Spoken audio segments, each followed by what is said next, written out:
était bâtie à proximité d'une colline et tout à coup, les habitants se sont rendus compte qu'à cause des pluies diluviennes, le flanc de la colline risquait de s'effondrer et de frapper le côté de l'église et de la détruire. Ce qui fait que les autorités locales sont intervenues pour mettre en garde le pasteur et lui demander de remédier au plus vite à la restauration de ce flanc de la montagne. Sinon, il devrait quitter cet endroit qui était un endroit stratégique pour aller ailleurs. Et ça posait un gros problème à l'église. Il fallait trouver une solution. Alors on a fait appel à des experts. Et les devis pour restaurer ce flanc de montagne avec du bétonnage coûtaient une fortune.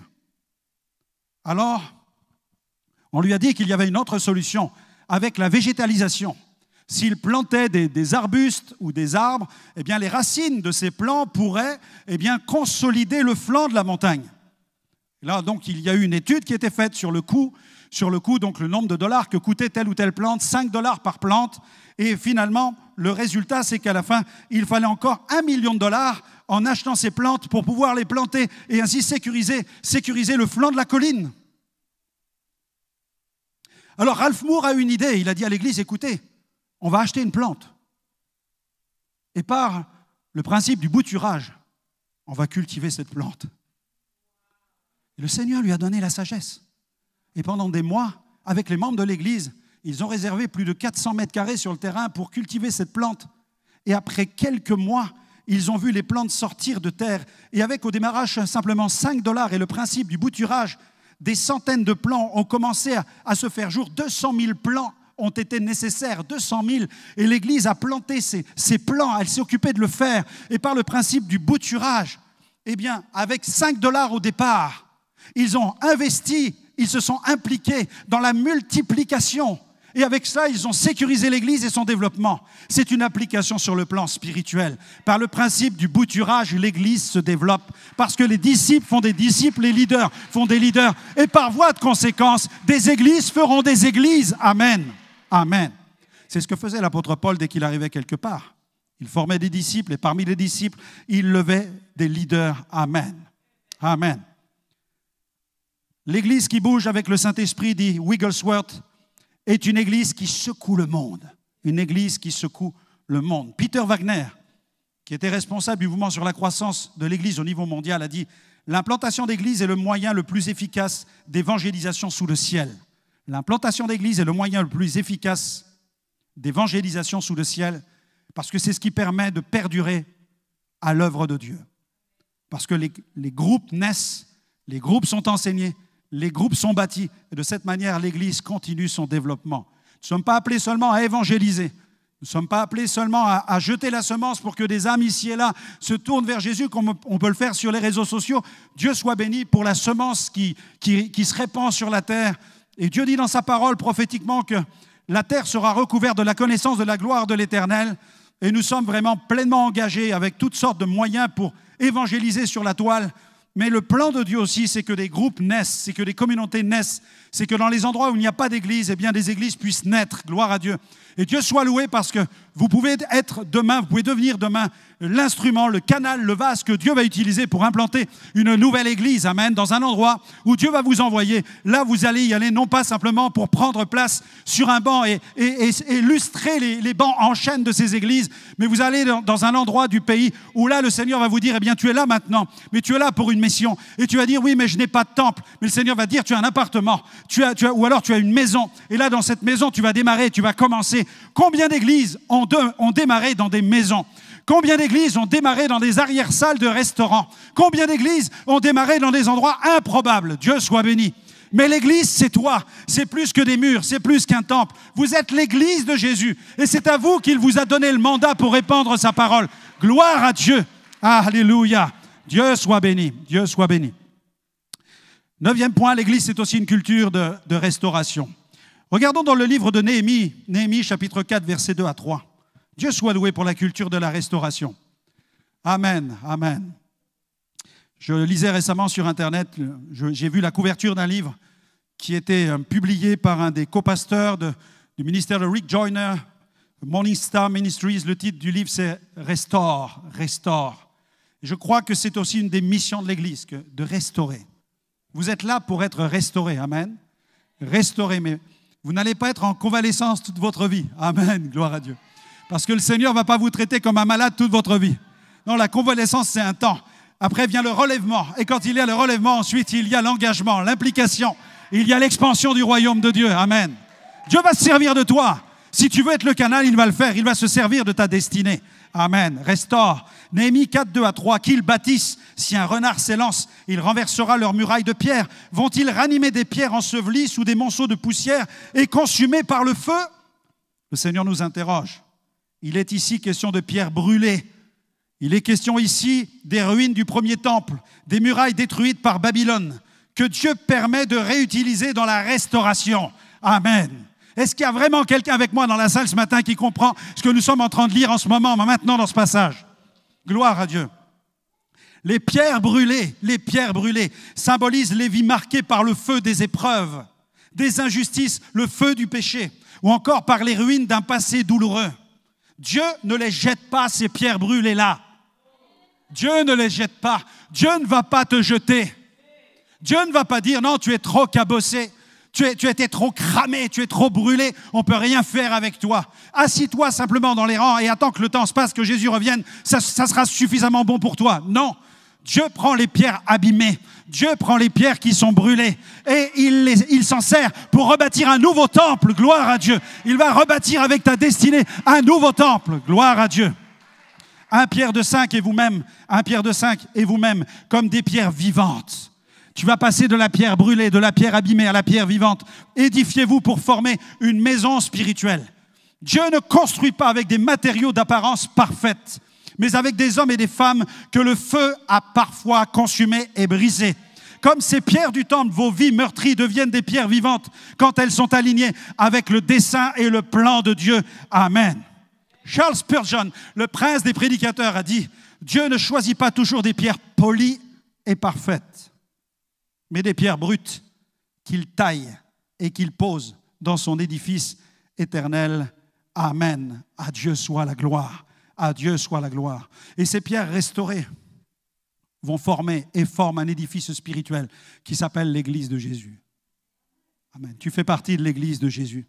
Souviens-toi que tu fais partie de la construction, tu es dans l'édifice. Ne te sens pas à l'extérieur de l'édifice. Je ne sais pas où le Seigneur t'a placé dans le mur, dans la construction. Et peut-être que tu es une pierre qui est placée au milieu du mur et quand tu regardes à droite, tu vois une pierre super éclatante. Tu dis, waouh, celle-là, elle est géniale quand même. Tu regardes à gauche et tu dis, waouh, celle-ci, elle est magnifique. Et puis tu te regardes, tu dis, ouais, mais moi, waouh. Tu dis, elle est abîmée quand même. Mais le Seigneur s'occupe de la tailler. Il s'occupe de la polir, il s'occupe de la refaire. Il va la tailler à sa bonne mesure, gloire à Dieu. Tu vas reprendre ta place dans le mur et tu y reprends ta place restaurée. Et quand les habitants regardent la muraille, ils voient que ta vie n'est plus la même. Et ils ne te reconnaissent plus parce que tu es une nouvelle créature, gloire à Dieu. Ésaïe 61, 4, ils rebâtiront sur d'anciennes ruines. Ils relèveront d'antiques décombres. Ils restaureront les villes dévastées. Pierre abîmée, pierre brûlée, écoute-moi bien ce matin. Pierre abîmée, pierre brûlée. Tu vas devenir pierre nouvelle, gloire à Dieu. Tu vas devenir pierre magnifique. Tu vas devenir pierre de gloire. Tu vas devenir pierre du temple, pierre de l'église de Jésus. Crois-le, n'en doute pas et engage-toi avec lui. Et je terminerai par ce point ce matin. Une culture d'unité. Une église qui avance dans le vent du Saint-Esprit, c'est une église qui adopte la culture d'unité. Jésus nous enseigne l'unité. Tout simplement comment? Regardez les 12. Si vous regardez les 12, vous vous dites, là, Seigneur Jésus, là, il faut un esprit d'unité. Il faut ta grâce. Dans l'église locale, nous venons d'horizons tellement différents, tellement diversifiés, avec des cultures différentes. Amen. C'est notre Église. Une culture multiethnique. Amen. Multisociale. Où tous se retrouvent comme dans une seule famille. Où Dieu ne fait exception de personne. Dans cette Église, ceux qui viennent doivent accepter toutes les couleurs. Amen. Alléluia. Tu dois accepter tous les statuts sociaux. C'est ni une église de riches, ni une église de pauvres, c'est une église pour tous. C'est ni une église de noirs, ni une église de blancs, c'est une église multicolore. Gloire à Dieu. C'est l'église de Jésus. Amen. Jésus aimerait se tenir là, il s'y tient par le Saint-Esprit, mais s'il était là, il dirait, Franck, good job, bon travail, continue comme ça, parce que j'ai sa faveur dans mon cœur. Je sais que c'est le plan de Dieu, je sais que c'est son dessein, je sais que c'est ce qu'il veut. Gloire à Dieu. La prière de Jésus, Jean 17, 21, afin que tous soient un comme toi, Père, tu es en moi et comme je suis en toi, afin qu'eux aussi soient un en nous, pour que le monde croie que tu m'as envoyé. Jésus n'a pas appelé des clones, mais des personnalités uniques avec leurs forces, leurs faiblesses et leurs missions propres, des caractères différents qui reflètent les multiples facettes de l'Église de Jésus-Christ sur la terre. Ensemble, ils forment un tableau complet du corps. Les 12 sont la première version du corps de Christ, Jésus qui est la tête. Mes yeux sont ouverts quand j'ai eu cette pensée de l'Esprit qui est venue. Je dis, Seigneur, waouh, pourquoi lui? Pourquoi tu pries celui-là? Pourquoi je suis là? Ce sont des choix souverains. Jésus savait qu'il fallait tel caractère dans le groupe des 12. Il fallait qu'il y ait tel ou celui-ci ou celui-là dans le groupe des 12. Il fallait qu'il y ait ces femmes aussi qui suivent le groupe. Jésus a tout fait avec intelligence. Il a prié et il a été conduit par le Saint-Esprit pour les choisir. J'aimerais qu'on puisse les parcourir rapidement. On va essayer de faire vite. Amen. Vous êtes avec moi? Il fait chaud là. Ça chauffe, ça chauffe. Gloire à Dieu. Gloire à Dieu. Simon, ça va la régie? Vous êtes avec moi? Ok, super, merci. Simon, appelé Pierre. Pierre, qui vient du grec Pétros, qui veut dire roc. Il s'appelle Chiméon, qui veut dire Dieu a entendu. Dieu a entendu. Et quand j'ai pensé à Pierre, je dis, Seigneur, tu es en train de nous donner au travers de la vie de l'apôtre Pierre une facette de l'Église. Toi, tu donnes une facette à l'Église au travers de cet homme que tu ne choisis pas par hasard. C'est la facette audacieuse, c'est la facette du feu, celui qui est rempli de feu, celui qui est audacieux et qui, lorsque la barque est agitée et qui voit Jésus arrivant en sa direction, marchant sur les eaux, il dit, si c'est toi, ordonne que j'aille et que je marche sur les eaux. C'est le téméraire, c'est l'église téméraire, l'apôtre Pierre. Et il est sorti de la barque et il a avancé avec ses capacités d'audace. Mais après quelques mètres, il a commencé à enfoncer. Et Jésus, qu'est-ce qu'il a fait? S'il avait été un pharisien, il aurait dit, c'est de ta faute, t'es pas assez saint, t'es pas assez parfait, au revoir Pierre. Mais Jésus, rempli d'amour, il a tendu la main, il l'a attrapé. Et pour la deuxième fois de sa vie, il a marché sur les eaux, mais cette fois-ci, avec la main dans la main de Jésus. Amen. Gloire à Dieu. Pierre, gloire à Dieu. L'impulsif, le passionné, l'audacieux, capable de faiblesse puisqu'il a renié 3 fois le Seigneur. Mais il s'est repenti, il est revenu. Et il a été restauré. Ensuite, Jean, Yohanan. Dieu fait grâce. C'est l'église de l'amour et de la révélation. Puisque Jean, c'est celui qui reçoit la révélation de l'Apocalypse. Mais c'est aussi celui qui aimait se coucher à côté de Jésus et poser sa tête sur sa poitrine. Amen. Vous imaginez recevoir l'imposition des mains de Jésus? Imaginez encore maintenant mettre votre oreille sur la poitrine de Jésus. La grâce de Yohanan, la grâce de l'apôtre Jean, fervent, intime de Jésus, contemplatif, profond, prophétique, transformé par l'amour, l'apôtre Jean. John Arnott a dit l'amour est la véritable atmosphère du réveil. Et Jean portait en lui l'atmosphère du réveil. Peut-être, il y a tellement de choses qui courent sur Internet, sur c'est quoi le réveil? Porte l'amour en toi. Tu vas être réveillé. Tu veux vivre le réveil? Porte l'amour de Jésus en toi. Tu vas te promener avec le réveil. Alléluia, gloire à Dieu. Jacques, Yaakov, qui vient du mot Jacob, celui qui saisit le talon, le supplanteur. C'est l'église ardente, l'église persévérante. C'est le caractère fougueux, ardent. Il était surnommé le fils du tonnerre. Il était prêt à appeler le feu du ciel pour consumer aussi les Samaritains qui ne voulaient pas recevoir la parole de Dieu. Il avait cette fougue. C'est la facette d'une église passionnée, persévérante, prête aussi au sacrifice. Jacques, Dieu soit béni. Reinhard Bonnke a dit « Le feu du réveil tombe toujours sur un autel de consécration ». Et il a été le témoin de moments décisifs dans la vie de Jésus. Je vous fais grâce de tous les détails de cette étude biblique. Bien sûr, si vous voulez la poursuivre, vous pourrez en librairie obtenir le livre de toute cette prédication sur la culture d'une église dans le vent de l'esprit. Et puis vient André. André, le terme vient d'Andreas, qui signifie viril, homme courageux. C'est l'église gagneuse d'âmes. C'est l'église de la conquête des âmes un à un.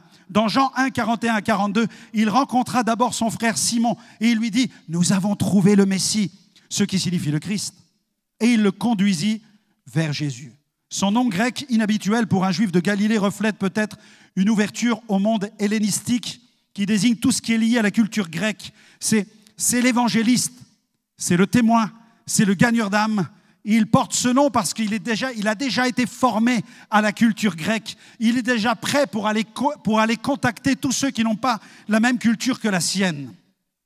Sa facette, c'est l'église de l'évangélisation qui gagne les âmes une à une.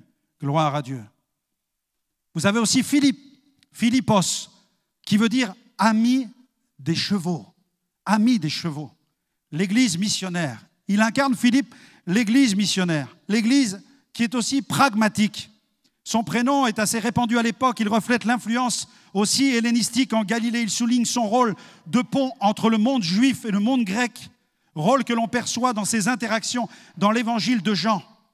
Lui, il est rationnel. Il est pratique. Il va demander à ce qu'on préserve les pains qui n'ont pas été distribués. Quand la foule a été nourrie, il reste des pains. Et lui, il remarque qu'il reste des pains. Il va être pragmatique, il va dire il faut garder ces pains, il faut prendre soin de ces pains. Il a déjà un esprit pragmatique, il est réfléchi, c'est un chercheur, il est sincère, il gagne des âmes, il est ouvert aux nations. Taoma, qui veut dire jumeau, c'est l'église de la foi qui est enracinée. Thomas, c'est celui qui n'a pas peur de poser des questions. On l'appelle l'incrédule, mais après il a cru. On oublie que s'il a été un moment, s'il s'est questionné à un certain moment, Jésus a su lui répondre et ensuite il a cru. Et nous oublions qu'il a été missionnaire en Inde. Je suis allé prêcher en Inde. Je suis passé dans une ville et dans cette ville, les habitants disent que le christianisme est arrivé dans cet endroit par le biais de l'apôtre Thomas qui est venu apporter la parole de Dieu.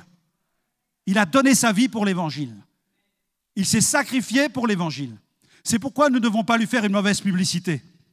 Nous devons connaître vraiment le parcours de cet homme, un homme que Dieu a utilisé. Il était capable de dire « Mon Seigneur est mon Dieu ». Il était capable de l'affirmer. Lorsqu'il était convaincu de quelque chose, il n'avait plus peur de personne. Il se posait des questions et tu as le droit de te poser des questions. Il n'est pas interdit de se poser des questions lorsque l'on est chrétien. Mais quand on pose des questions sincèrement à Dieu, Dieu nous répond. Et quand Dieu nous répond, il faut accepter ses réponses. Amen. Et ensuite avancer avec sa révélation. Dieu soit loué. Matthieu. Matithia, cela veut dire don de l'Éternel. C'est l'église de la grâce. Matthieu, c'est l'église de l'assimilation. C'est le collecteur d'impôts qui était rejeté mais qui est transformé. C'est l'église qui accueille les exclus. C'est l'église qui manifeste la grâce à tous ceux que la société rejette. Et il faut que tous ceux que rejette la société se sentent accueillis dans l'église pour écouter la bonne nouvelle et être transformés. Matthieu, don de l'Éternel, cadeau de Dieu. Alléluia, Dieu soit béni. Simon le Zélote, Shimon, qui veut dire entendre. C'est l'église militante. C'est un ancien membre d'un parti radical, extrémiste, politique, juif, qui luttait contre l'Empire romain.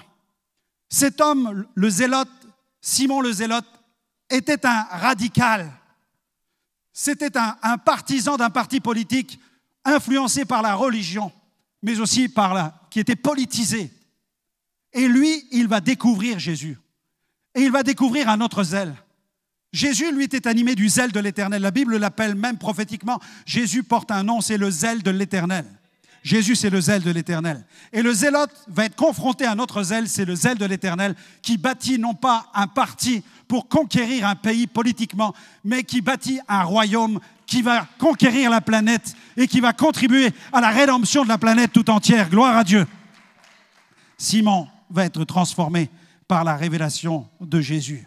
Jacques, fils d'Alphée, Yaakov, supplanteur, lui aussi, Jacques, porte ce nom. celui qui saisit le talon, le supplanteur, appelé aussi Jacques le mineur, sans doute pour le distinguer de Jacques le fils de Zébédée. Le mineur peut se référer à sa taille qui était plus petite ou à son jeune âge. Tu peux être jeune et Dieu peut t'appeler.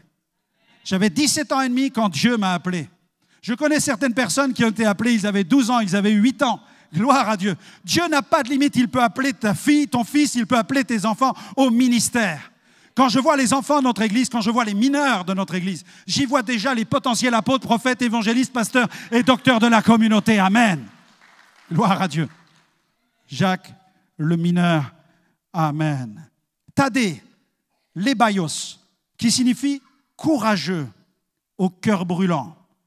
Un homme qui incarne la force d'un cœur passionné, cherchant à comprendre et à faire connaître la révélation du Christ, mais dans un ministère qui est discret. Parce que nous ne savons que très peu de choses à son sujet. Mais nous savons que c'est un homme de cœur. Thaddée, homme de cœur, courageux, au cœur ardent, discret. Il servait Jésus. On peut servir sur les podiums, mais on peut servir aussi discrètement. Gloire à Dieu.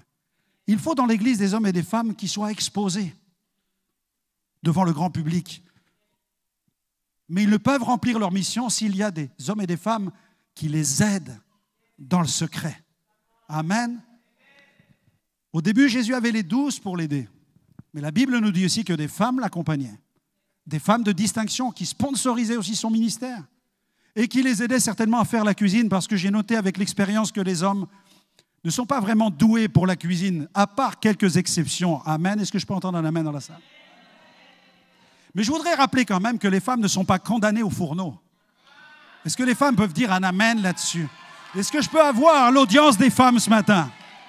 Amen. Je vais arrêter là les analogies sur ce que les femmes peuvent préparer. Des fois, c'est très bon, parfois, c'est très bon aussi.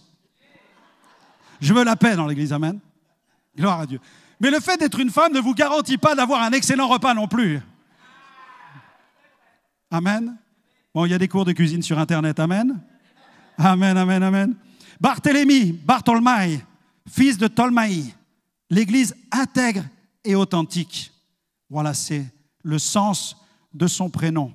Barthélemy, ou alors appelé Nathanaël. Alléluia, qui incarne l'honnêteté, qui attire la grâce, rappelant que Dieu se révèle avec joie à ceux qui cherchent la vérité sans masque. Gloire à Dieu.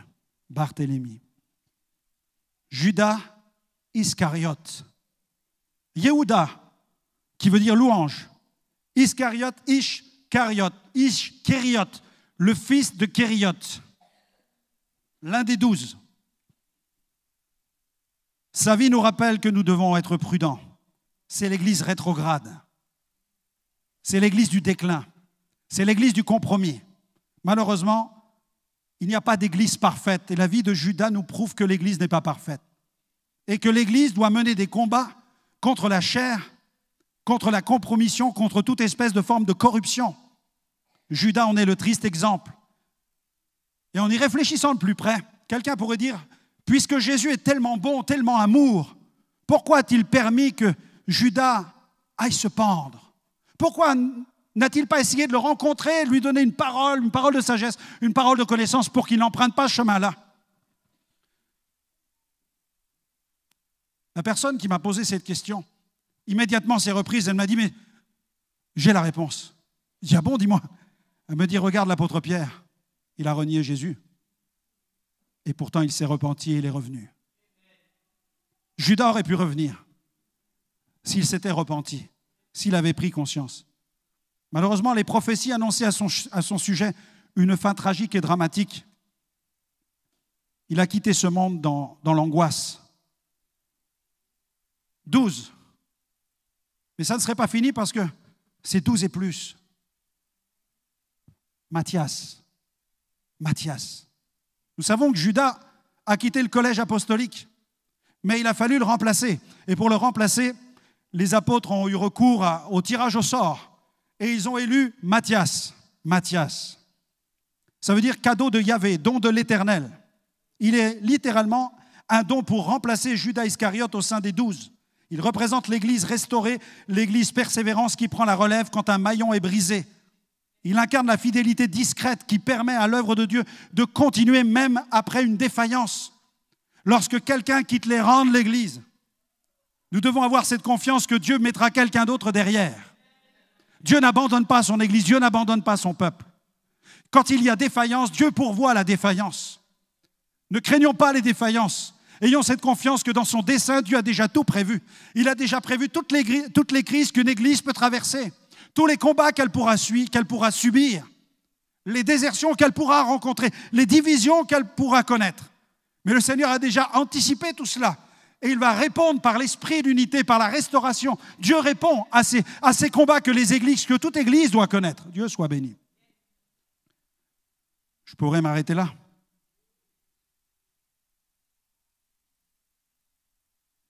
« 14.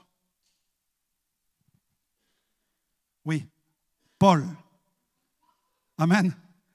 Paul. Paulus. Paulos. En grec, Paulus en latin. Petit. Petit. Les apôtres ont tiré au sort pour aller chercher Matthias. Mais les pages de l'histoire chrétienne ne contiennent rien à son sujet, ou si peu. Alors que Saul de Tarse, c'est un apôtre que Jésus va chercher sur le chemin de Damas. Jésus ne tire pas au sort, mais sur le chemin de Damas, il va rencontrer ce pharisien. Et alors qu'il est sur son cheval et qu'il se rend de synagogue en synagogue pour lire des lettres et susciter des vents de persécution contre l'Église, là, la voix va retentir, une grande lumière va l'éblouir et la voix va dire « Je suis Jésus que tu persécutes. Il te serait dur de regimber contre les aiguillons. » Et là, il va être frappé, il va tomber à terre, foudroyé, frappé de cécité. Et il va se rendre ensuite mené par des hommes jusqu'à la ville de Damas où un dénommé Judas va l'accueillir dans sa maison, va prendre soin de lui. Et dans une vision, Dieu va lui parler, il va parler à Paul et il va lui dire qu'un homme va venir. Dieu le prépare déjà, un homme va venir, il s'appelle Ananias. Je ne sais pas si Ananias était déjà au courant, mais Saul de Tarse, lui, il était déjà. Et le Saint-Esprit va parler en vision à Ananias dans sa maison, un disciple nommé Ananias, qui va être mis en mouvement par le Saint-Esprit et qui va être conduit jusqu'à l'endroit où se trouve Saul de Tarse. Il va trouver les choses telles qu'elles lui ont été révélées. Et là, il va rentrer dans la maison, il va mettre ses mains sur Saul. Et à ce moment précis, les écailles vont tomber de ses yeux. Et Saul va devenir l'apôtre Paul. Gloire à Dieu. 14. Mais ce n'est pas fini. Il y a vous. Il y a vous, bien-aimés. Vous êtes les reflets. Vous êtes la poursuite des reflets de sa gloire dans le monde.